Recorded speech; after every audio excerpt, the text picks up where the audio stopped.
Today is October the 12th. Today, we'll see why the book of Esther was written.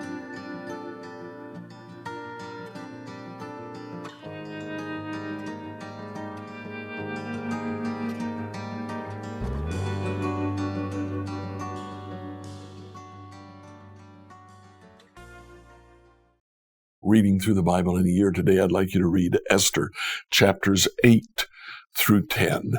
In Esther chapter 8, Esther takes the decree that Haman had written, saying that the enemies of the Jews could kill any Jew that they wanted with no penalties on March the 7th.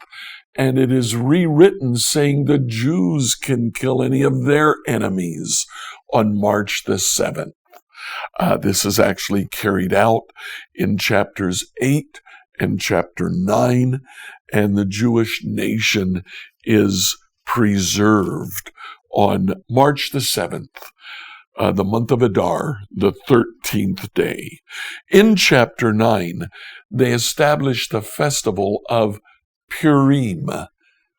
That's the reason for the book of Esther, to give the historical background of the festival of Purim. Purim is to remember this story and remember God's protection of Israel. In chapter 10, we're simply told that both Xerxes and Mordecai were great rulers, and Babylon, Persia, now as the empire is called, is very affluent during their time. Enjoy today as you finish reading the book of Esther. Esther 8 through 10, New Living Translation. Esther 8. On that same day, King Xerxes gave the property of Haman, the enemy of the Jews, to Queen Esther. Then Mordecai was brought before the king, for Esther had told the king how they were related. The king took off his signet ring, which he had taken back from Haman, and gave it to Mordecai, and Esther appointed Mordecai to be in charge of Haman's property. Then Esther went again before the king, falling down at his feet, begging him with tears to stop the evil plot devised by Haman the Agagite against the Jews. Again the king held out the gold scepter to Esther. So she rose and stood before him. Esther said, "If it pleases the king, and if I have found favor with him, and if he thinks it is right, and if I am pleasing to him, let there be a decree that reverses the orders of Haman son of Hammedatha the Agagite, who ordered that the Jews throughout all the king's provinces should be destroyed. For how can I endure to see my people and my family slaughtered and destroyed?" Then King Xerxes said to Queen Esther and Mordecai the Jew, "I have given Esther the property of Haman, and he has been impaled on a pole because he tried to destroy the Jews.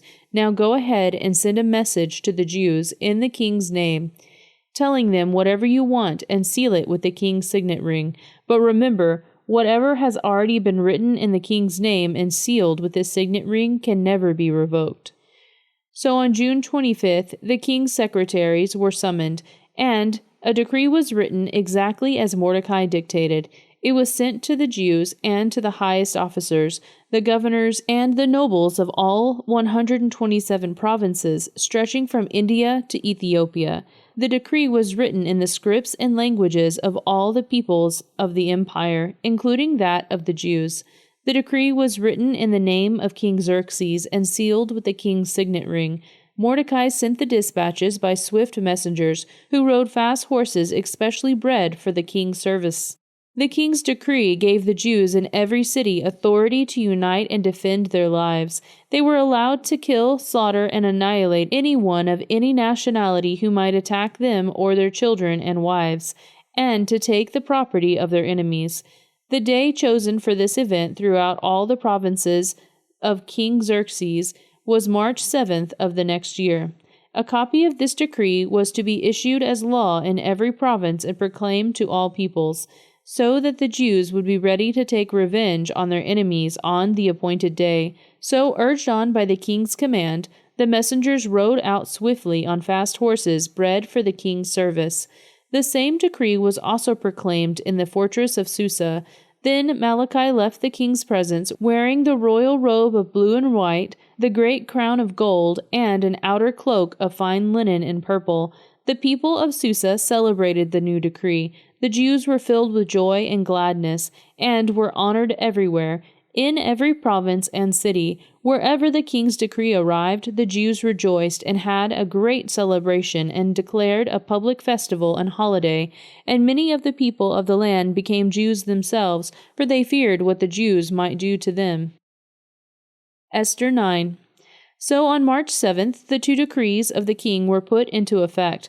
On that day, the enemies of the Jews had hoped to overpower them, but quite the opposite happened. It was the Jews who overpowered their enemies. The Jews gathered in their cities throughout all the king's provinces to attack anyone who tried to harm them, but no one could make a stand against them, for everyone was afraid of them.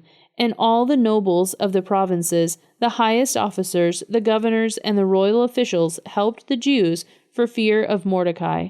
For Mordecai had been promoted in the king's palace, and his fame spread throughout all the provinces as he became more and more powerful.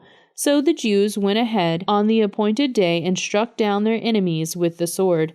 They killed and annihilated their enemies, and did as they pleased with those who hated them. In the fortress of Susa itself, the Jews killed 500 men. They also killed Parshadatha, Dalphon, Ashpatha, Poratha, Adalia, Aridatha, Paramashta, Arasai, Aradai, and Vashatha, the 10 sons of Haman son of Hammedatha, the enemy of the Jews.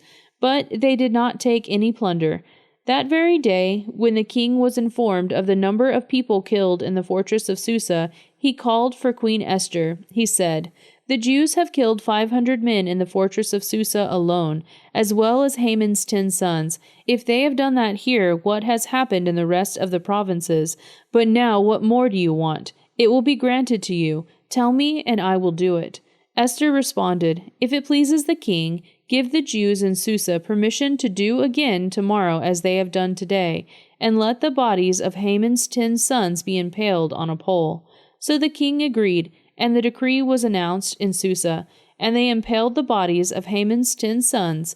Then the Jews at Susa gathered together on March 8th and killed 300 more men, and again they took no plunder. Meanwhile, the other Jews throughout the king's provinces had gathered together to defend their lives. They gained relief from all their enemies, killing 75,000 of those who hated them. But they did not take any plunder. This was done throughout the provinces on March 7th, and on March 8th they rested, celebrating their victory with a day of feasting and gladness. The Jews of Susa killed their enemies on March 7th, and again on March 8th, and then rested on March 9th, making that their day of feasting and gladness.